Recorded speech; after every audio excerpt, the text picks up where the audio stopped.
बिस्मिल्लाहिर्रहमानिर्रहीम, अस्सलाम वालेकुम, welcome to world view with Sadia Afsal. आज प्रोग्राम के पहले सेगमेंट में हम बात करेंगे वज़ीर आज़म शहबाज शरीफ के दौरा अज़रबैजान के हवाले से, जहाँ पे उनकी अज़रबैजानी सदर से भी मुलाकात हुई, इल्हाम अलीयव से। और वहाँ पे अगर आप देखें तो chief of army staff field marshal Syed Asim Munir भी इस मुलाकात में मौजूद थे। इस दौरे की सिग्निफिकेंस क्या है और ये दौरा क्यों हो रहा है? प्रेसिडेंशियल पैलेस के अंदर बाकू में ये मुलाकात भी हुई, और ख़ास तौर से जो इसकी सिग्निफिकेंस है वो ये है कि ये 5वीं एनिवर्सरी सेलिब्रेशंस वहाँ पे हो रही हैं। और किस चीज़ की हो रही हैं? विक्ट्री डे मनाया जा रहा है, यौम फ़तह मनाया जा रहा है, जो 44 रोज़ा लंबी एक लिबरेशन वॉर चली, काराबाख कॉन्फ्लिक्ट। जब हम सब जानते हैं कि पाकिस्तान ने मुकम्मल तौर पे इसको सपोर्ट किया और अज़रबैजान की आर्मीनिया के अगेंस्ट ये जो सॉवरेंटी है और टेरिटोरियल इंटेग्रिटी है, उसको हमेशा से पाकिस्तान की सपोर्ट हासिल रही है। अब उसकी ये 5वीं एनिवर्सरी है और अज़रबैजान की खुसूसी दावत पे ऑब्वियसली वज़ीर आज़म शहबाज शरीफ वहाँ पर मौजूद हैं। और ख़ास तौर से अगर आप देखें अज़रबैजान को, तो पिछले कुछ अरसे में हमें लगता है कि अज़रबैजान और पाकिस्तान के ताल्लुकात जो हैं वो ज़्यादा बेहतरी की तरफ गए हैं as compared to previous decade. अगर आप देखें तो शायद आपको वो इतनी डीप टाइज़ नज़र नहीं आती as compared to South Asia and Middle East. एक तो इस जानिब तवज्जो होना, इस पे बात करेंगे कि उसकी क्या सिग्निफिकेंस हो सकती है। और ख़ास तौर से अगर आप देखें तो वज़ीर आज़म शहबाज शरीफ इस साल पहले भी अज़रबैजान का दौरा करके आए थे और मल्टीपल MOUs हमें उसमें भी नज़र आए थे, जिसमें इंफ्रास्ट्रक्चर था, एनर्जी था, रिन्यूएबल एनर्जी के ख़ास तौर से जो MOUs थे उन पे दस्तखत हुए थे। और $2 बिलियन की इन्वेस्टमेंट जो है वो पाकिस्तान में करने की बात की गई थी अज़रबैजान की तरफ से, उस पर भी ज़रा बात करेंगे। और इसमें ख़ास तौर से अज़रबैजान के साथ जब भी हम ताल्लुकात की बात करते हैं तो रीजनल कनेक्टिविटी एक ऐसा मामला है जिसकी तरफ अब ज़्यादा तवज्जो दी जा रही है। ख़ास तौर से हमें किस तरीके से मदद मिलती है सेंट्रल एशिया से कनेक्टिविटी की, कॉकसस से कनेक्टिविटी की। ये वो रीजन है जो अब ख़ासी अहमियत हासिल कर रहा है दुनिया के लिए भी और ख़ास तौर से पाकिस्तान के लिए भी। इस तमाम तर सूरत हाल पर बात करेंगे। To talk about this we are joined ambassador Jamil Ahmed Khan साहब। एम्बेसडर साहब, thank you very much for joining us on World View. सबसे पहले तो फरमाइएगा, वज़ीर आज़म शहबाज शरीफ का एक ऐसे मौके पर जाना जब यौम फ़तह मनाया जा रहा है, हमने देखा है जो लिबरेशन वॉर काराबाख कॉन्फ्लिक्ट के ऊपर हुई है आर्मेनिया के अगेंस्ट, पाकिस्तान ने उसको सपोर्ट भी किया है। फिर ख़ास तौर से एक ऐसी परेड होना जिसमें JF-17 थंडर तैयारे जो हैं वो आपको नज़र आते हैं और बड़ी शानदार परेड का एहतमाम जो है वो किया गया था। ये फरमाइएगा सबसे पहले तो इसकी सिंबॉलिक सिग्निफिकेंस क्या है? पाकिस्तान का इस लिबरेशन वॉर की सेलिब्रेशन के अंदर जाना और हिमायत करना, और विक्ट्री डे के अंदर जो एक बायलैटरल रिलेशंस की आपको झलक मिलती है, ज़रा उस पर रोशनी डालिएगा पहले। देखिए, इलाकाई अहमियत पाकिस्तान की ज़ाहिर है इसमें बढ़ी। और दूसरी बात यह है कि पाकिस्तान की जो इस वक्त फॉरेन पॉलिसी की उड़ान है, जी। उसके तनाजुर में देखा जाए तो पाकिस्तान को न सिर्फ इस रीजन बल्कि दुनिया में ज़ाहिर है उसकी एक ट्रिजेक्टरी बढ़ती है। ऐसे मामलात में जब पाकिस्तान ने अपने दस्ते भी वहाँ भेजे, बिल्कुल। पाकिस्तान ने JF थंडर भी वहाँ अपने भेजा पाकिस्तान ने, और पाकिस्तान के पायलट्स ने उसको जिस तरीके से उसकी वहाँ डेमोन्स्ट्रेशन की है कि वहाँ उस पर एक असर, और पूरी दुनिया उसको देखती है। तो ये एक तो पहली बात यह है कि पाकिस्तान की न सिर्फ रीजनल सिग्निफिकेंस बल्कि जो ग्लोबली उसकी ऑप्टिक्स बड़े अच्छे जाते हैं। और दूसरी बात की हमारी जो स्ट्रेंथ है, जो हमारे रवाबित हैं, ये तुर्की, अज़रबैजान और पाकिस्तान ने और तुर्की ने मिलकर अज़रबैजान की हर लिहाज से दामे दरहमे सुखने अज़रबैजान की मदद की। वरना अज़रबैजान, आप देखें कि कब से ये मामला चल रहा था। पहली वार जो अज़रबैजान ने बिल्कुल। लड़ी थी 88 और 94 के दौरान लड़ते रहे, कुछ उसका फ़ायदा नहीं हुआ। फिर 94 से लेके 20 तक भी क्लैशेस चलते रहे, कॉन्फ्लिक्ट चलती रही। फिर फाइनली जाके अब 20 के बाद जब लड़ाई शुरू हुई और जब तुर्की और पाकिस्तान ने अपने भाइयों की मदद की वहाँ, तो उसके बाद और फिर ज़ाहिर है उनकी अपनी भी उसमें सलाहियत और क़ुव्वत है, तो उसके बाद ये विक्ट्री, तो इसकी जो है इससे जो भाईचारगी पैदा हुई है। और फिर हमारे जो उनके साथ इस मामले में जो डिफेंस की कोलाब्रेशंस हैं, जो हम जी। पहले साइन कर चुके थे उनसे, तो उस वो हमें इंटरनेशनल लीगल स्ट्रेंथ देता है कि हम उनकी मदद उस वक्त भी की, और ये मामलात और ये हमारे रिलेशंस मज़ीद बुलंदियों के तरफ जा रही हैं। और फिर उसके साथ साथ जो हमने डिफेंस इंडस्ट्री के सिलसिले में जो हमने एमओयू साइन किए हुए हैं ट्रेड प्रमोशन के लिए, जिसका आपने जिक्र भी किया, 2 बिलियन का, cultural cooperation, education exchange program, energy खास तौर पर, तो एनर्जी का जो है वो तकरीबन 4 से 6 गीगाबाइट तक की कैपेसिटी, और वो सबमरीन और केबल के ज़रिए एनर्जी पूरे यूरोप को और मुख्तलिफ जगहों पर, तो एनर्जी कॉरिडोर्स के जो क्रिएट हो रही है, पाकिस्तान आगे जाके उससे इस्तेफादा हासिल कर सकता है। टूरिज्म डेवलपमेंट, जी। जाहिर है जब इतने अच्छे रिलेशन हो, पीपल टू पीपल रिलेशन हो, तो पाकिस्तान की टूरिज्म भी बढ़ सकती है और जाहिर है अजरबैजान की भी बढ़ सकती है। साइंस में, टेक्नोलॉजी में, हेल्थ में, इन तमाम में हम पहले साइन कर चुके हैं उनके साथ। तो अगर इन तमाम चीज़ों को हम मद्देनज़र रखें तो जाहिर है ये जो ऑप्टिक्स आपको नज़र आते हैं, ये पाकिस्तान के प्राइम मिनिस्टर की और पाकिस्तान की फील्ड मार्शल की पार्टिसिपेशन, एक ये महवर कहलाता है उन तमाम मामलात का जिसका कि मैंने अहाता करने की कोशिश की ठीक। आपके सामने, आपके नाजरीन के लिए, आपके सामने तकरीबन कोई 1-2 मिनट। तो अब इसका ये देख लेते हैं कि मज़ीद जो वहाँ पाकिस्तान के प्राइम मिनिस्टर ने जो कलमात अदा किए, वो कलमात जो है वो बजाते खुद न सिर्फ रीजन के लिए कि पाकिस्तान जिसके साथ खड़ा होता है, पाकिस्तान बड़े मजबूत और मजबूत तरीके से उनका साथ देता है। और पीएम ने न सिर्फ उनको मुबारकबाद दी, बल्कि साथ साथ उन्होंने इस सेलिब्रेशन को में शामिल होने के साथ साथ इस सेलिब्रेशन की जो अहमियत है उसको भी उजागर किया। और ये इस किस्म की विक्ट्रीज जहाँ के गैर मुल्की लोगों का तसल्लुत हो, बेजा तसल्लुत हो, तो एग्जैक्टली। वो एक दूसरे लोगों को, जैसे कश्मीर के अफराद हैं, उनको भी एक दबाम बख्शता है कि वो ठीक। आगे जाके उन्हें भी इसी किस्म की आज़ादी मिल सकती है। और उसके लिए ज़ाहिर है दुनिया साथ खड़ी हो तो कश्मीर का मसला भी इसी तरीके से हल हो सकता है और यूक्रेन के मामला भी इसी तरीके से हल हो सकते हैं। और जब ऐसी दो सरबराहान किसी तकरीब में जाते हैं, ये एक तकरीब थी जी। जिस तकरीब मज़ीद हमारे रिश्तों को मुस्तहकम किया, तो जब तकरीब में गए तो बायलैटरल मीटिंग भी साथ में हो गई और उसमें फिर रिव्यू किया गया वो तमाम जो पहले हमने बायलैटरल जो बिल्कुल। एग्रीमेंट अच्छा, मैं किए हुए उन हैं। उन एग्रीमेंट्स पे भी आती हूँ और किन किन शोबों में क्या क्या हो सकता है उस पे भी हम थोड़ा डिटेल में बात करते हैं। बट मुझे ये बताइएगा सबसे पहले तो जो अभी फॉरेन ऑफिस का भी स्टेटमेंट मैं देख रही थी उसमें ये बताया गया, अज़रबैजान और पाकिस्तान के ताल्लुकात का तस्करा किया गया, that we share faith, culture and history. Obviously आज की बात नहीं है, शुरू से ही ये है। सो क्या वजह है कि इस बार जो तवज्जो दी जा रही है या जो दोनों ममालिक के ताल्लुकात जो हैं वो बेहतर हो रहे हैं, अज़रबैजान का झुकाव भी ज़्यादा पाकिस्तान की तरफ हो रहा है, वो आज से एक दहाई पहले आप देखें तो आपको इतने डीप टाइज नहीं मिलते। सो ये बेहतरी क्यों कर मुमकिन हुई है? जी देखिए, ये जो तगयुराती चीज़ें हैं दुनिया के में, डिप्लोमेटिक मनूवरिंग जो होती है वो तगयुराती तब्दीली को देखते हुए ये इर्तकाई मराहल होते हैं। ठीक।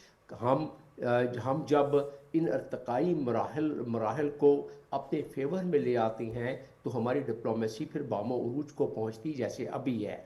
तो उस लिहाज से हमने बहुत सारे मामलात को, असल तो मामला जहाँ से हमारी ट्रिजेक्ट्री आगे बढ़ना शुरू हुई, वो ट्रिजेक्ट्री हमारी मार्का हक के बाद जिस अंदाज में, बल्कि उससे पहले भी, जब से हमने 26 तारीख को, 26 अप्रैल को, मार्का हक से पहले जब हमारी पहली सिक्योरिटी कमेटी की, नेशनल सिक्योरिटी कमेटी की जब मीटिंग हुई, उसके बाद जब हमने एलामिया शाया किया, तो वो हमारा पूरा एक रोड मैप था फॉरेन पॉलिसी का और उसमें जो हमने कहा वो करके दिखलाया। फिर जब जंग हुई इंडिया के साथ, और उससे फिर हमारी एक ट्रिजेक्ट्री बढ़ी। अब आ जाते हैं अज़रबैजान, जो हमारे दोस्त ममालिक हैं या जो दुश्मन भी हैं, जब वो देखते हैं कि हमारी स्ट्रेंथ क्या है, तो फिर वो अपने जो उनकी फॉरेन पॉलिसी है उस पर इस हिसाब से नज़रसानी करते हैं कि पाकिस्तान के तरफ कोई जो अवर्चर किए जा रहे थे या जो मैली आंख से देखा जा रहा था उससे वो इज्तनाब करते हैं। तो ये इसके क्योंकि हमारी फॉरेन पॉलिसी की जो इस वक्त है, और हमें मुझे उम्मीद करनी चाहिए, और मैं चाहूँगा कि आपके चैनल के तहत उससे तवसत से बताता चलूँ कि जो इतनी उड़ान पकड़ी है हमने, इस उड़ान को कोशिश कर रही है हमारे काबरीन, हमारे लीडरान कोशिश कर रहे हैं कि इस उड़ान को किसी तरीके से हम ऐसे मामलात में लेके आए कि हमारे पास हमारी मईशत बेहतर हो। उसके लिए डायरेक्शंस तो मिल गई है हमें, लेकिन उस डायरेक्शन के साथ साथ अभी टेंजिबल अहदाफ हम कुछ, हाँ, उस मामलात में जैसे अफगानिस्तान का मामला है उसमें भी थोड़ा सा उलझ गए हैं, बिल्कुल। जिसकी वजह से सिक्योरिटी मामलात के हमने तो कंट्रोल किया हुआ है पाकिस्तान ने। पाकिस्तान की जो हमारी सिक्योरिटी फोर्सेस हैं और अस्करी क़यादत है, उन्होंने हत्तुल वसा इस पे कोशिश की हुई है, और आइंदा आने वाले दिनों में जो इसमें कॉम्प्लिकेशन कर लेंगे। लेकिन दुनिया जब इसको देखती है इस किस्म की कॉन्फ्लिक्ट को, तो फिर इन्वेस्टमेंट करने से थोड़ा सा वो दो दफ़ा सोचते हैं उसको। अब आ जाते सही। हैं दोबारा अज़रबैजान से हमारे जो राह रस्म, और तुर्की से राह रस्म मज़ीद बुलंदियों की तरफ जा रहे हैं। आप अंदाज़ा करें कि अज़रबैजान का जो है रीजन में 48 बिलियन बैरल ऑयल है उसका, जी। 8.5 ऑयल रिच कंट्री, 8.7 बिल्कुल। Trillion 8.7 trillion cubic metre gas है उनके पास। ग्लोबल एनर्जी की वो मार्केट है। तो उस लिहाज से अगर देखा जाए तो इतना मादनियात और ऑयल से और गैस से माला माल, और पॉपुलेशन सिर्फ उनकी तकरीबन 10.25 में, यानी तकरीबन 1 करोड़ से थोड़ा सा ज़्यादा है वो, ठीक। और एरिया के लिहाज से। लेकिन ये तमाम चीज़ों को देखें तो जो कैस्पियन सी के ज़रिए जो ट्रेड कॉमर्स उनकी होनी है, पाकिस्तान इस कॉरिडोर से यकीनन फ़ायदा उठा सकता है और उठाएगा बिल्कुल। इस लिहाज से अगर देखा जाए, और मैंने पहले ही बता दिया कि जो उनकी सबमरीन के ज़रिए जो एनर्जी कॉरिडोर उनकी बन रही है, ग्रीन एनर्जी, और वैसे तो उसमें भी तकरीबन वो 4 से 6 गीगावाट तक वो मामला जाएगा। तो आप देखें कि आगे जाके कितना ये ज़्यादा, ऐसे एग्जैक्टली तो अब नहीं ये हुआ है सेंट्रल एशिया कि या कॉकसेस, ये रीजन, इस पे जैसा आपने कहा कैस्पियन सी और ब्लैक सी के दरमियान अगर हम देखें तो ये माजी में कम तवज्जो दी गई है।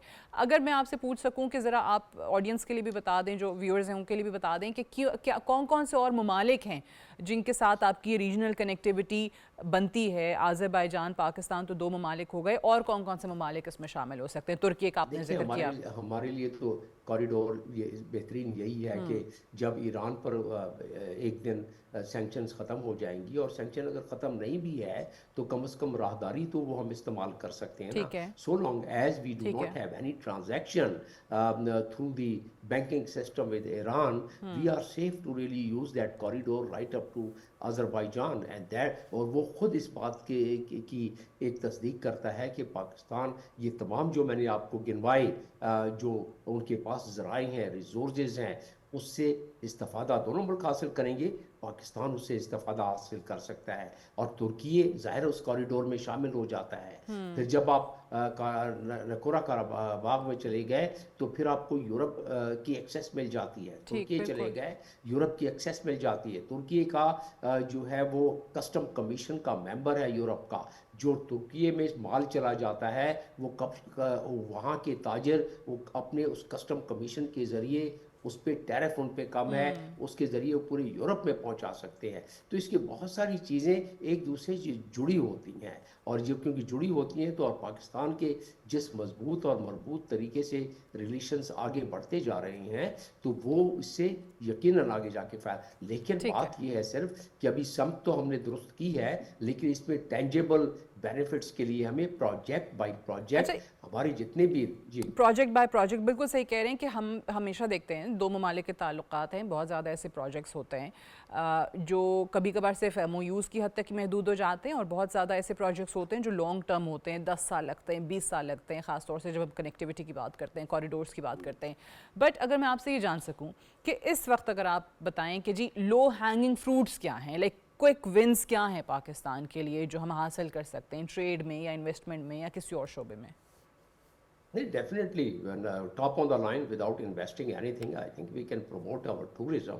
And in order to promote our tourism, it's ठीक very है। important that we should at least give the psychological comfort that all the areas which are the tourist interest area, उनको वो सारे सेफ हैं, सिक्योर हैं, और वहाँ जो इंफ्रास्ट्रक्चर है उसको थोड़ा सा हमें मज़ीद और बड़े वार फुटिंग पर उसको ठीक किया जा रहा है। और मज़ीद उसको मुझे ज़ाती तौर पर पता है कि अस्करी इदारों का FWO वो भी ठीक। इसमें काफ़ी हद तक उसने इन्वॉल्व है, और वो भी चाहता है और उसकी मामलत जारी है कि किसी तरीके से टूरिज़्म के लिए जो इंफ्रास्ट्रक्चर है उसको मज़ीद बेहतर किया जा सके। तो ये सबसे पहले तो टूरिज़्म की बात है। और फिर दूसरी बात ये है कि जब हमने ये जो MOU साइन किए, ट्रेड है, कॉमर्स है, बाकी जो मैंने अभी आपको गिनवाए हैं, तो ऐसी सूरत में जो 2 बिलियन का हम जिक्र कर रहे हैं, उसमें हमारे जो मुताल्लिका इदारे हैं, मिनिस्ट्रीज़ हैं, इदारे हैं, डिपार्टमेंट हैं, हमारे जो दूसरे बिजनेस कम्युनिटी है, जो हमारे B2B हैं, जो हमारे B2G हैं, उनको हमें मज़ीद पॉलिश करते हुए और उसको हमें इस विंडो को इस्तेमाल करना चाहिए, ताकि फिर हमें उससे आगे सरात करने का मौका मिल सके। जो मैंने कैस्पियन सी के भी आपसे बात जी। की, याद रहे कि रशियन जो हैं उन्होंने भी इस पे काफ़ी मदद की अज़रबैजान की, हालांकि उससे पहले बिल्कुल। वो आर्मेनियन में उनका बेस था, सारी चीज़ें थी। लेकिन इसका मतलब ये है कि आप जो दुनिया के बदलते तग़य्युरात देख रहे हैं, उसमें इस ब्लॉक के काफ़ी सारे लोग शामिल हो गए हैं। और ये हमें सारों को पता है कि अब दुनिया जो है ग्लोबल नॉर्थ से ग्लोबल साउथ के तरफ मूव करती जा रही है। और आइंदा आने वाले 5 से 8 सालों में आप देखेंगे कि पूरे का पूरा जो बैलेंस है, जो वज़न है, वो इस तरफ आ जाएगा।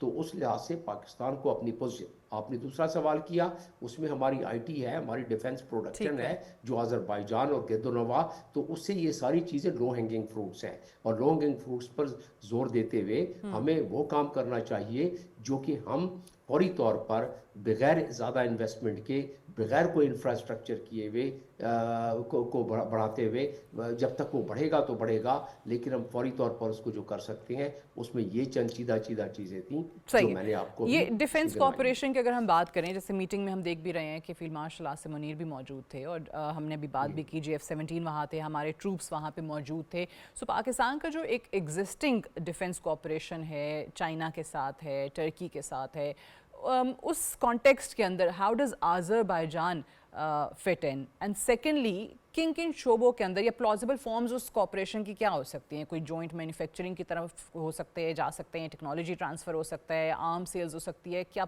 क्या क्या पॉसिबिलिटीज़ हैं? वो तो ऑलरेडी ऑलरेडी हमने उसमें कुछ एग्रीमेंट्स भी साइन किए हैं और MOU भी बिल्कुल। साइन किया है डिफेंस प्रोडक्शन के लिए। तो ऑटोमेटिकली वो तो सिलसिला जारी है। वो यकीनन यकीनन जॉइंट प्रोडक्शन अपनी जगह पर, लेकिन we are selling our yes. Defence products there. तो उस लिहाज से न सिर्फ ये अज़रबैजान के पार्टनर हमारे जो उनके जो है वो जॉर्जिया है, रोमानिया है, हंगरी है, और उसमें यूरोपियन यूनियन के और बहुत सारी कंट्रीज हैं। तो हमें उनको भी टैप करना चाहिए अज़रबैजान के ज़रिए, अच्छा। तुर्की के ज़रिए। जैसा कि मैं आपको अभी बता रहा था कि तुर्की इसका है कस्टम कमीशन का मेंबर है, यानी कि सारे यूरोप में उन पे टैरिफ नहीं लगेगा। अगर अपने वो उस यूरोपियन यूनियन के मेंबर तो नहीं बने वो, लेकिन उनके पास उसकी सहूलत है। तो जो माल वहाँ जाएगा, जो गुड्स एंड सर्विसेज वहाँ जाएंगे, वहाँ से आगे वो रास्ता ले सकते हैं।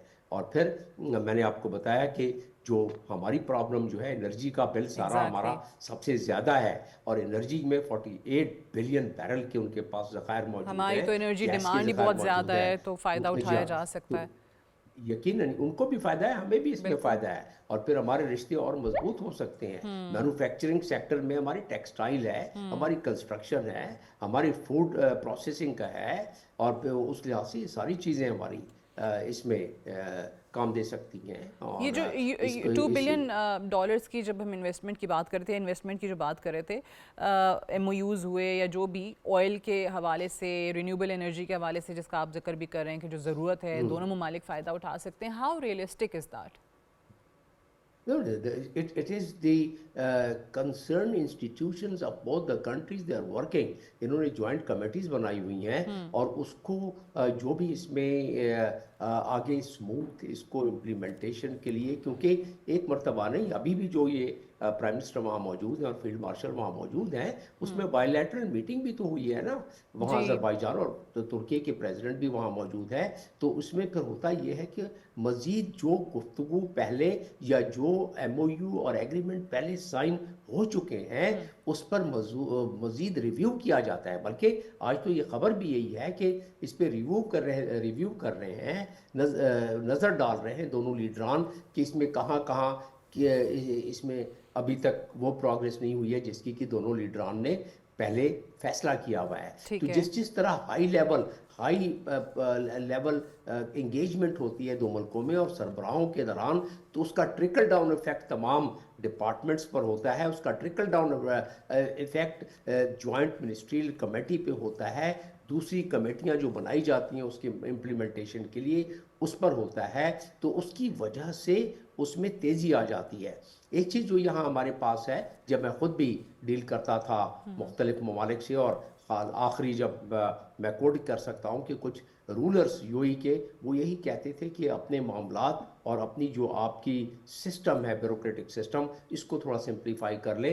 हम तो रेत बेचते हैं अपनी 3 दरहम फी स्क्वायर फुट पर, आप सोना है आपकी का मुल्क और आपकी ज़मीन, तो आप उसको अपने, तो हमें कुछ तो SIFC के ज़रिए किया है लेकिन उसके समरात अभी पूरे सामने नहीं आए हैं। तो हमें ठीक है। उसको रिव्यू करके देखना ये होगा कि हमारे पास जो लगाते हैं तो वो उन्हें ईज़ ऑफ डूइंग बिजनेस और एग्जैक्टली। उसमें कॉस्ट ऑफ डूइंग बिजनेस में उनको वो सहूलत हो जिससे कि इन्वेस्टमेंट यहाँ आती है। हमारी बिल्कुल एक ठीक है। कबाहत है और वो है हमारा टैक्स स्लैब। टैक्स स्लैब जो है हमारा, वो दुनिया में not only one of the highest, top couple of countries जो है उसमें से हमारा टैक्स स्लैब है, जो कि ठीक। कॉर्पोरेट टैक्स तकरीबन 50% तक 60% तक पहुंच जाता है। उसमें दुश्वारी इसलिए है कि हमारा टैक्स रेवेन्यू बेस ज़्यादा नहीं बढ़ सका है और हमारे बहुत सारे सेक्टर्स ऐसे हैं जो कि अभी तक टैक्स जिनसे नहीं लिया नहीं, जा रहा बिल्कुल। है। तो वो हमें अब ये जो कुछ रिफॉर्म्स कर रही है गवर्नमेंट, उसमें शायद वो हो तो जो कॉरपोरेट्स को हमने ज़्यादा टैक्स, वो समझते हैं कि कनाडा से ज़्यादा है, अमेरिका से ज़्यादा है टैक्स, बाकी ममालिक से ज़्यादा है, तो वो फिर डिस्करेज होते हैं। तो सही है। हमें उस टैक्स लेवल को जहाँ हार्मोनाइज जहाँ हो करना सके इन पड़ेगा। चीज़ों के अंदर उनको फैसिलिटेट करने की ज़रूरत है। पॉलिसीज़ ऐसी होनी चाहिए कि जिससे वो जो इन्वेस्टर है वो भागे नहीं बल्कि आप उसको अट्रैक्ट करें। एम्बेसडर जमील अहमद खान साहब, thank you very much for joining us on World View. Will take a short break, stay tuned.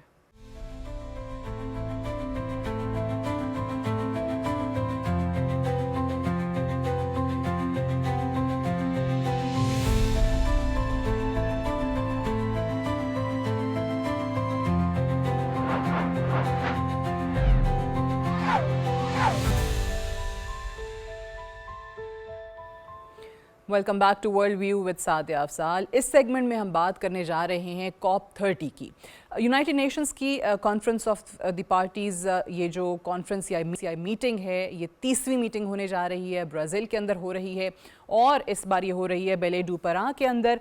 और इसकी सिग्निफिकेंस इसलिए भी बढ़ जाती है कि this is the first time कि आपको अमेज़ॉन रीजन के अंदर ये नज़र आती है। अमेज़ॉन रीजन के अंदर इस कॉन्फ्रेंस का मुनक़्क़िद होने का मतलब ये है कि जो रेन फॉरेस्ट की ग्लोबल इंपॉर्टेंस है वो भी बढ़ जाती है। और इसमें पाकिस्तान के लिए एक बहुत ही ख़ास बात है, वो ये है कि ये पहला मौका है कि पंजाब हमारा जो सूबा है वो इसमें बाकायदा तौर पे शिरकत कर रहा है, not just an observer but as a full participant. जी हाँ, और पाकिस्तान की तरफ से हमारी जो वज़ीर आला पंजाब है मरियम नवाज़, वो इसमें शिरकत कर रही हैं। और जो एक फ्लैगशिप प्रोग्राम है पंजाब का, सुथरा पंजाब, उसकी बाकायदा एक ग्लोबल लॉन्चिंग यहाँ पे होने जा रही है। अब इसमें अगर आप देखें सिर्फ एक प्रोग्राम ही नहीं नज़र आता, एक तो सुथरा पंजाब के हवाले से हम बात कर रहे हैं, इसके अलावा जो मोबिलिटी, जो इलेक्ट्रिक बसेस एंड बाइक्स का प्लान है, फिर जो वाइल्ड लाइफ प्रोटेक्शन का प्लान है, इन्वायरमेंटल कंजर्वेशन का प्लान है, ये तमाम तर चीज़ें जो हैं वो ऐसी चीज़ें हैं जो कि मॉडल के तौर पे दुनिया के सामने इस कॉन्फ्रेंस के अंदर आएंगी। फिर उनकी जो कुछ हाई लेवल मीटिंग्स हैं वो एशियन डेवलपमेंट बैंक के नुमाइंदों से हैं, वर्ल्ड बैंक के क्लाइमेट चेंज चेंज डिवीजन से हैं, एशियन इंफ्रास्ट्रक्चर इन्वेस्टमेंट बैंक से है, ग्लोबल ग्रीन ग्रोथ इनिशिएटिव से है, यूनाइटेड नेशंस डेवलपमेंट प्रोग्राम से है। ये तमाम तर चीज़ें पाकिस्तान को इस वक्त ख़ास तौर से जो क्लाइमेट चेंज की बहुत ज़्यादा बात की जाती है, उसमें जो इक़दाम किए जा रहे हैं इस एक सूबे की तरफ से, उसको एज अ मॉडल दुनिया के सामने प्रेजेंट करना, और प्लस हमारे अपने मुल्क के अंदर दीगर सूबों के लिए भी इसको एक मॉडल के तौर पे देखा जा रहा है। अब ये जो है वो दुनिया का लार्जेस्ट वेस्ट मैनेजमेंट सिस्टम के तौर पे इसको पेश किया जाएगा। ये मत भूलिए, किसको? सुथरा पंजाब, फ्लैगशिप क्लीनलीनेस इनिशिएटिव जो कि पंजाब की तरफ से हमारे सामने आया है। अच्छा, इसमें अगर सीधा सीधा आप चीज़ें देखें कि सुथरा पंजाब इतना पॉपुलर हुआ क्यों, इस मंसूबे की ख़ास बात क्या है, ये अगर कॉप तक पहुंचा है तो कैसे पहुंचा है, इसकी कामयाबी के पीछे अगर आप देखें, घर घर सफाई है, कचरा कलेक्शन का मुकम्मल आपको मरबूत एक निज़ाम नज़र आता है, आर्टिफिशियल इंटेलिजेंस का इस्तेमाल है, जियो टैगिंग कंटेनर्स हैं, गाड़ियों की GPS ट्रैकिंग है, डिजिटल मॉनिटरिंग है, और वर्कर्स की फाइनेंशियल रिकग्निशन अटेंडेंस है। यानी इसमें आपको मुकम्मल तौर पे शफाफियत दिखाई देती है।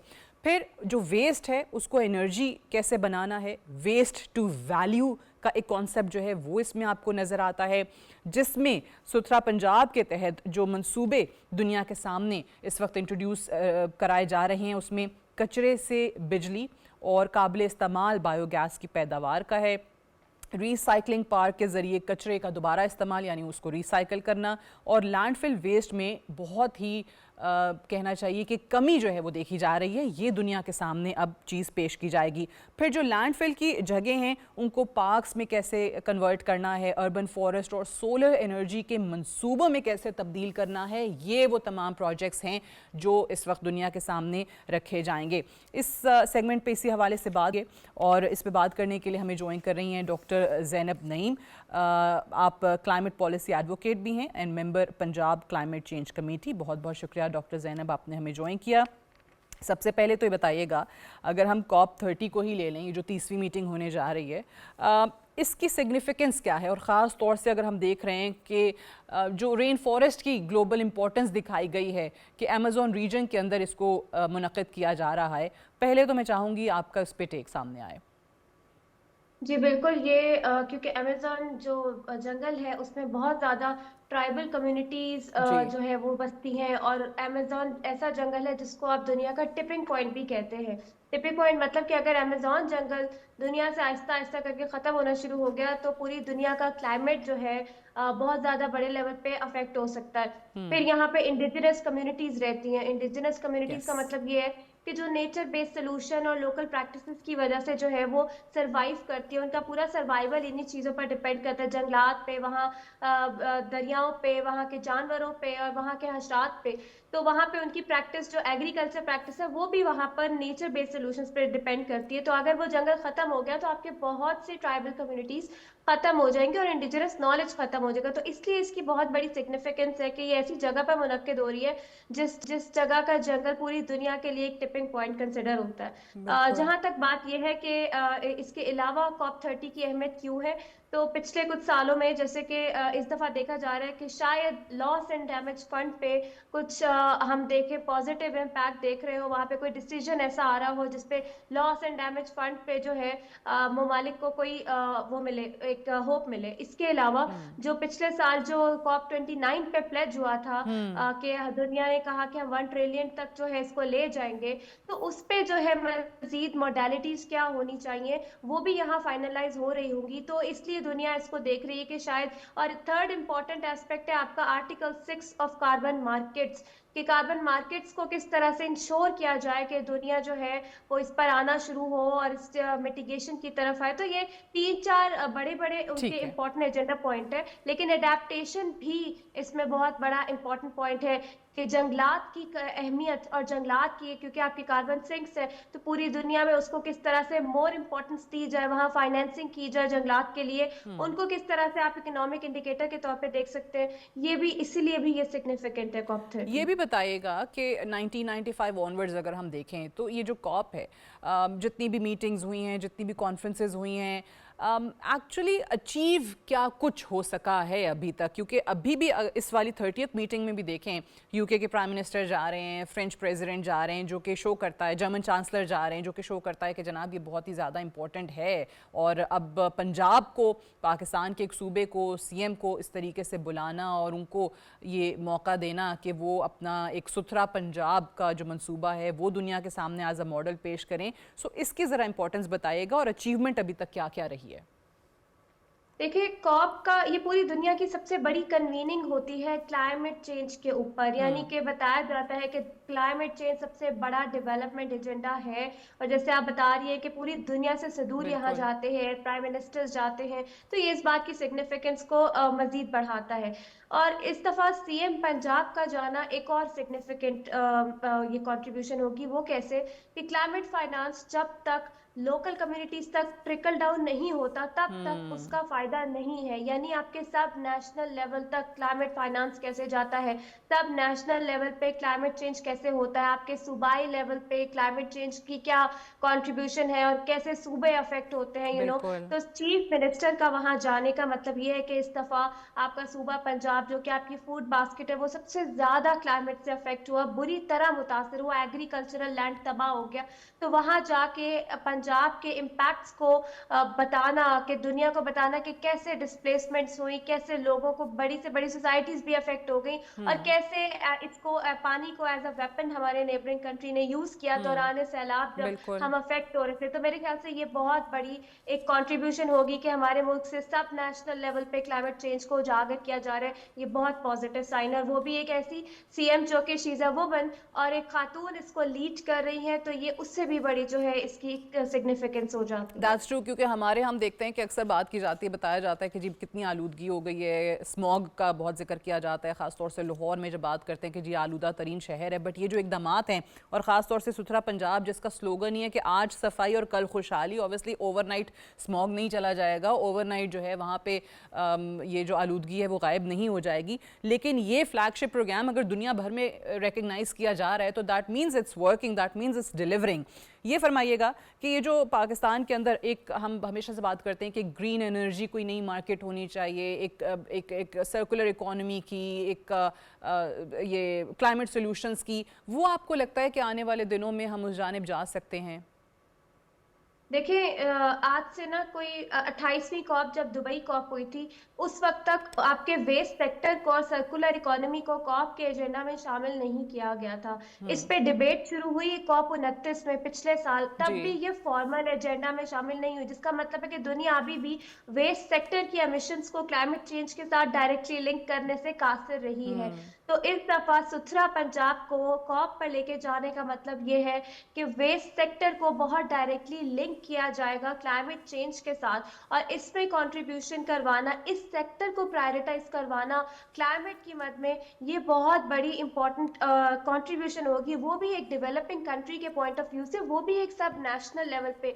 तो देखिए, वेस्ट सेक्टर, जब ये जो कूड़ा जलाया जाता है, उससे सिर्फ आपका ये ग्रीन हाउस गैस एमिशंस में बिल्कुल। कंट्रीब्यूशन नहीं होती, सिर्फ आपका स्मॉग का मसला भी लिंक होता है उससे, यस। उससे बीमारियां लिंक्ड होती हैं। तो ये बहुत बड़ा क्राइसिस है जिसको दुनिया शायद निग्लेक्ट करती रही पिछली कॉप तक। तो इस दफा ये बहुत हाई प्रोफाइल एजेंडा होगा, क्योंकि सर्कुलर इकोनॉमी या वेस्ट सेक्टर में स्मॉल मीडियम एंटरप्राइजेस का भी जिक्र होता है, कैसे उनको इंक्लूड किया जाता है और बिजनेस जनरेट किया जाता है। तो क्लाइमेट को एज अ बिजनेस केस कैसे ट्रीट किया जाना चाहिए, सर्कुलर इकोनॉमी और वेस्ट सेक्टर ये डायरेक्टली लिंक होते हैं इससे। तो सुथरा पंजाब एक बहुत बड़ी बिजनेस अपॉर्चुनिटी है जिसको वहां डिस्कस किया जाएगा, और अगर हम उसको सही तरीके से पिच कर पाते हैं, जिसकी मुझे उम्मीद है, जैसे मैडम सीएम की मीटिंग्स है वहां पे, तो आई एम श्योर पाकिस्तान में सब नेशनल लेवल पे क्लाइमेट फाइनेंस बहुत जबरदस्त तरीके से एटलीस्ट पंजाब तक तो उसको तो आप एक्सेस कह रही दी हैं जा कि यानी सकती है। अगर पंजाब पे आ गई, इन्वेस्टमेंट के बहुत ज़्यादा मौके हैं, बिजनेस अपॉर्चुनिटीज़ हैं, ये एक ऐसा शोबा है?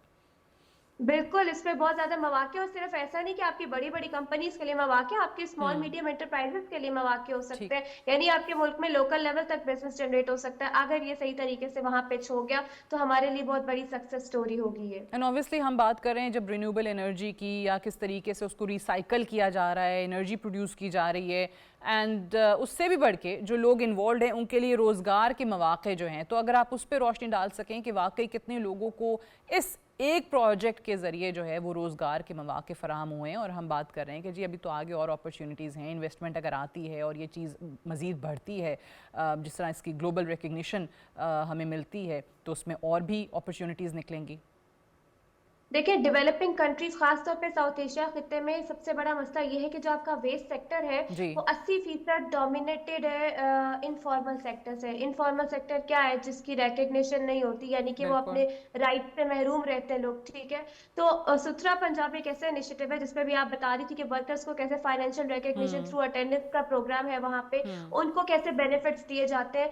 तो ये इसका मतलब ये है कि आप उस सेक्टर की बात कर रहे हैं जो कि मार्जिनलाइज्ड है, वल्नरेबल है, जिसको एक्सेसिबिलिटी के बहुत ज्यादा चैलेंजेस हैं, और उस सेक्टर तक क्लाइमेट फाइनेंस की एक्सेस कैसे इंश्योर की जा सकती है। यानी आप उस सेक्टर को डिबेट का हिस्सा बना रहे हैं क्लाइमेट बिल्कुल। चेंज में, जो कि पहले मिसिंग रहा है। तो ये बिल्कुल, इससे देखें आपके जो पहले फॉर्मल सेक्टर्स है, पहले मेजर चीजों की बात होती ना, एनर्जी सेक्टर है आपका, इंडस्ट्रियल सेक्टर है, लेकिन इस सेक्टर की बात ही बहुत कम होती रही। तो मेरे ख्याल बिल्कुल। से ये अगर वहां पे लेकर गए हैं हम, तो पाकिस्तान ने एज अ डेवलपिंग कंट्री सारे उन डेवलपिंग कंट्रीज का केस उभारा है जहां पे 80% वेस्ट पिकर्स इनफॉर्मल हैं, जिनको अपना क्लाइमेट फाइनेंस की क्या, उनको तो बेसिक फैसिलिटीज की भी एक्सेस नहीं है। तो ये मॉडल आपके पूरे साउथ एशिया रीजन में रेप्लिकेट हो सकता है। ये इस तरह की सक्सेस स्टोरी है। ये बड़ी अच्छी आपने बात की है। इसी पे देखें, अगर ऑब्वियसली ये एक पंजाब की ऐसी पॉलिसी, इन्वायरमेंटल पॉलिसी जो कि एक इंटरनेशनल स्पॉटलाइट में इस वक्त आती है, मरीम नवाज साहिबा का वहाँ जाना,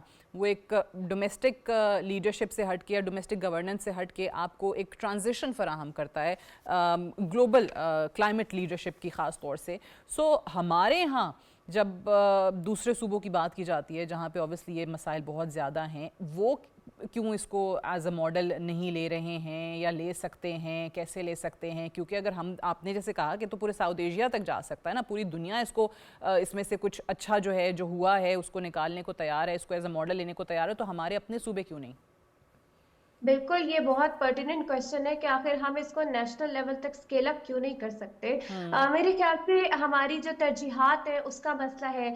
सीएम पंजाब की तरजीहात में ये शामिल रहा है। मुझे अल्लाह करे बाकी सूबों की तरजीहात में भी वेस्ट सेक्टर को तरजीह दी जाए, और इसको रेप्लिकेट करने में कोई बुराई नहीं है, ये सक्सेस स्टोरी है। हाँ, यहाँ पे इन्वेस्टमेंट्स को कैसे लेकर आने दे, हर सूबे की कोई ना कोई सक्सेस स्टोरी होती है। सिंध की blue carbon project success story है, लेकिन वेस्ट सेक्टर मेरे ख्याल से ऐसा सेक्टर है कि अगर ये सुथरा पंजाब की तरह का मॉडल रेप्लिकेट हो जाता है तो बहुत सारे मसाइल हल हो जाते हैं आपके वेस्ट सेक्टर इनफॉर्मल इकोनॉमी के, जो इस पर डिपेंड करे। और क्योंकि पाकिस्तान डंपिंग ग्राउंड भी है, दुनिया जो बाकी की है वो अपना वेस्ट यहाँ बेचती है, तो उस इसलिए भी ज्यादा जरूरी है कि इसको प्रायोरिटाइज किया जाए। तो मेरे ख्याल से इस तरह सुथरा पंजाब को COP30 पर ले जाके मैडम सीएम जो है वो इसको ऐसी तरजीह दिला दी है कि अब बाकी सूबे इसको क्यों नहीं स्केल अप करेंगे, वो एक बहुत बड़ा सवाल बन जाएगा कि अब इसके बावजूद भी ये स्केल अप नहीं होता। तो ये बिल्कुल इसकी 100% स्केलेबिलिटी होनी चाहिए और पाकिस्तान नेशनल लेवल पे इसको अडॉप्ट होना चाहिए। बिल्कुल सही। Doctor Zainab Naeem, thank you very much for joining us. Program के सेगमेंट में हमने बात की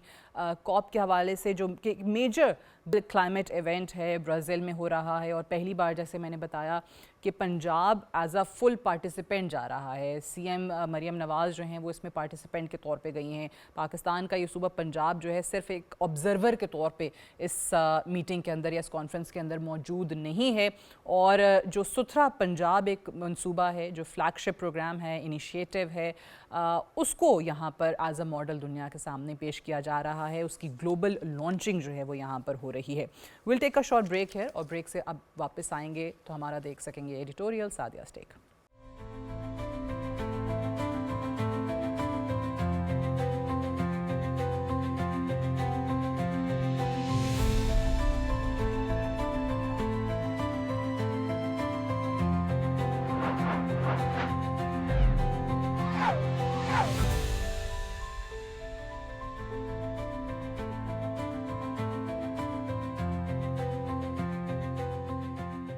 पाकिस्तान और अफगानिस्तान के माबैन मुज़ाकरात का तीसरा दौर तुर्की के शहर इस्तांबुल में 2 दिन जारी रहने के बाद बगैर किसी मुआहदे के ख़त्म हो गया। वज़ीर दिफा ख्वाजा आसिफ का कहना है कि मुज़ाकरात ख़त्म हो चुके हैं और गैर मुअय्यना मुद्दत के मरहले में दाखिल हो चुके हैं। अफगान तालिबान का वफ्द एक बार फिर बगैर किसी प्रोग्राम के इस्तांबुल आया और किसी तहरीरी मुआहदे पर दस्तखत करने के लिए तैयार नहीं था। गुज़श्ता कई हफ्तों की मुज़ाकरात की कोशिश के बावजूद किसी भी किस्म की पेशरफ्त नहीं हो सकी। हाँ, कहने को जंगबंदी अभी भी कायम है, लेकिन अफगान साइड से किसी भी किस्म की दरअंदाजी की सूरत में सूरत हाल फिर से कशीदा हो सकती है। अफगान हुकूमत मुज़ाकरात के तीसरे दौर में भी सालिसों की मेहनत और काविश के बावजूद इस बात की तहरीरी गारंटी देने के लिए तैयार नहीं थी कि अफगान सरजमीन पाकिस्तान के खिलाफ इस्तेमाल नहीं होगी। न जाने क्या मजबूरी है।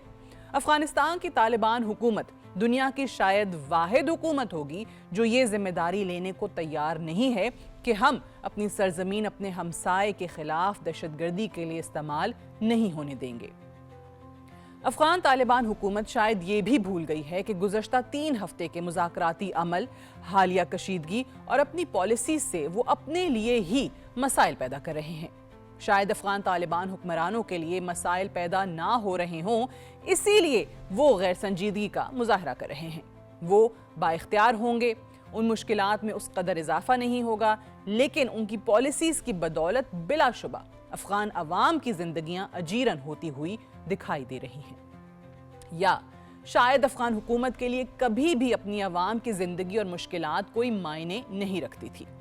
काबुल की पॉलिसी से तो कुछ ऐसा ही मालूम होता है।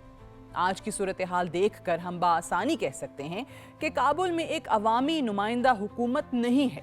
एक ऐसा ग्रुप काबिज है जिसका अपना एजेंडा है, ऐसा ग्रुप है जिसकी अपनी जारहाना पॉलिसियां हैं, एक ऐसा ग्रुप जिसकी सबसे बड़ी इंडस्ट्री दहशतगर्दी की हिमायत करना और फिर दीगर ममालिक में दहशतगर्दी को एक्सपोर्ट करना दिखाई देता है। हाँ, अगर तालिबान हुकूमत किसी भी मुहज़्ज़ब मुआशरे का हिस्सा होती तो तहरीरी मुआहदा करने में कोई परेशानी ना होती कि हम अपनी सरजमीन अपने हमसाये के खिलाफ इस्तेमाल नहीं होने देंगे, लेकिन ऐसा नहीं है। क्यों? क्योंकि तालिबान हुकूमत अवामी नुमाइंदा नहीं है। गुज़श्ता कई बरस से बरसरे इक़्तिदार रहने के बावजूद आज भी अफगान बच्चियों के स्कूल्स ना खुल सके और ना ही दीगर तालीमी इदारे। कहने को ये अपने आप को तालिब कहते हैं। अफगानिस्तान की मुकम्मल तिजारत पाकिस्तान के रास्ते होती है। काबुल तिजारत के लिए पाकिस्तानी बंदरगाहें इस्तेमाल करता है। पाकिस्तान के रास्ते से होते हुए अफगान अशिया बरामद या दरामद होती हैं। गुज़श्ता माह 12 अक्टूबर से अफगान ट्रांजिट ट्रेड बंद है। पाकिस्तान के रास्ते से ना कुछ अफगानिस्तान जा सका है और ना ही अफगानिस्तान से कुछ बाहर आ सका है। अफगान अवाम की बरामदी और दरामदी मार्केट पाकिस्तान है। पाकिस्तान से कट कर अफगान अवाम के मसाइल में कई गुना इजाफा हो चुका है। अफगान ताजिर भी परेशान है। अफगान ताजिरों की अशिया का कोई खरीदार नहीं और ना अफगान ताजिर पाकिस्तान से अफगानिस्तान अशिया ले जा पा रहे हैं। ट्रांजिट ट्रेड की बंदिश से अफगान अवाम को शदीद महंगाई का सामना करना पड़ रहा है। अहम अशिया की दस्तयाबी में मुश्किलात हो रही हैं। हाँ, कहने को अफगान तालिबान हुकूमत ने इंडियन मोदी सरकार के साथ ताल्लुकात बहुत बेहतर कर लिए हैं, लेकिन वो भी किसी काम के नहीं। सवाल उठता है कि क्या दिल्ली अफगानिस्तान की ज़रूरियात पूरी कर सकता है? तो इसका जवाब है बिल्कुल नहीं। इंडिया को भी अफगानिस्तान अशिया की फराहमी के लिए पाकिस्तान का रास्ता ही अपनाना पड़ता है, लेकिन वो रास्ता बंद है। दूसरी तरफ इंडिया चाबहार की बंदरगाह का इस्तेमाल करता हुआ ईरान के रास्ते अफगानिस्तान में एंट्री ले सकता है, लेकिन अमरीकी पाबंदियों की वजह से वो बंदरगाह भी नाकाबिले इस्तेमाल हो चुकी है। पाकिस्तान ही अफगानिस्तान को मदद फराहम कर सकता है, लेकिन अफगान तालिबान का कहना है कि हम गारंटी नहीं दे सकते कि हमारी ज़मीन पाकिस्तान के खिलाफ दहशतगर्दी के लिए इस्तेमाल नहीं होगी। अगर तालिबान रजीम को अफगान अवाम के मसाइल की फिक्र होती तो ऐसा ना होता, लेकिन ऐसा ही हो रहा है क्योंकि अफगान तालिबान हुकूमत अफगान अवाम की नुमाइंदा हुकूमत नहीं है। दूसरी जानिब अगर हम देखें, गुज़श्ता कई दहाइयों से अफगान मरीज पाकिस्तान के अहम शहरों में चंद घंटे की मुसाफत के बाद इलाज के लिए आते थे। पाकिस्तान ही उनकी पहली और आसान चॉइस होता था, लेकिन आज अफगान तालिबान हुकूमत की पॉलिसीज़ की वजह से अफगान मरीज दरबदर हो रहे हैं और परेशानी का शिकार हैं। लेकिन अफगान हुकूमत अपनी जिद पर अड़ी है। वजह सिर्फ एक है कि अफगान तालिबान हुकूमत अवामी नुमाइंदा हुकूमत नहीं है। अफगान अवाम के मसाइल उनके लिए किसी भी सूरत पहली तरजीह नहीं। अफगान तालिबान हुकूमत एक ऐसा ग्रुप है जो अपनी ताकत के बलबूते पर मुल्क पर काबिज है। दहशतगर्द अनासर जो पाकिस्तान में दहशतगर्दी में मुलव्विस रहते हैं वो अफगान तालिबान हुकूमत के नजरियाती सपोर्टर्स हैं। काबुल और दीगर इलाकों में इन्हीं की मदद से अफगान तालिबान का निज़ाम चलता है। अफगानिस्तान की सबसे बड़ी एक्सपोर्ट दहशतगर्दी है। अवामी फलाह और अवामी मसाइल किसी भी सूरत तरजीह नहीं। शायद अफगान तालिबान हुकूमत भूल चुकी है कि पाकिस्तान में अमन अफगान तरक्की की मंजिल बन सकता है। That's all for tonight. Good night and Allah Hafiz.